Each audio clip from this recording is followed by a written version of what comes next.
আসসালামু আলাইকুম গাইস। ইতিমধ্যে আমি আপনাদের মাঝে উপস্থিত হই।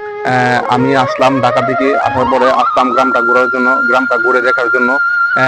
গ্রামে কিছু প্রাকৃতিক নিদর্শন আছে যা আমাদের মাঝে অন্যরকম একটা আকর্ষণ তৈরি করে, যা আমি দেখতে আসলাম। ইতিমধ্যে আমি আসলাম, আমরা সুন্দর পরিবেশে আসলাম।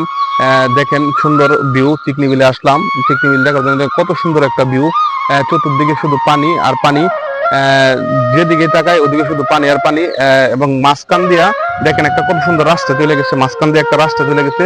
এই পাশে হাতের এই পাশে পানি, হাতের এই পাশে পানি, এবং হাতের এই পাশে পানি, দুনো পাশেই হাতের পানি আছে। আমার দেখতে আসলে ভিউটা এত চমৎকার লাগতেছে আমার কাছে, আসলে বলা বাহুল্য, যা আমি আপনাদের মাঝে প্রকাশ করতে পারবো না। এত সুন্দর লাগতেছে আমার মাঝে। তা আপনারা সকলেই ইনশাল্লাহ এই ভিউটা দেখার জন্য আসবেন, আমাদের মাঝে উপস্থিত হবেন। দেখবেন ভিউটা কত সুন্দর দেখা যায়।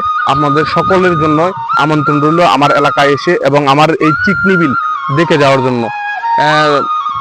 মানে চতুর্দিকে পানির অন্যরকম একটা পরিবেশ আছে, যার কারণে আপনারা এই প্রদর্শনগুলো দেখার জন্য অবশ্যই অবশ্যই আমার গ্রামে ইনশাল্লাহ ঘুরতে আসবেন এবং চিকনি বিল দেখার জন্য আপনারা চলে আসবেন।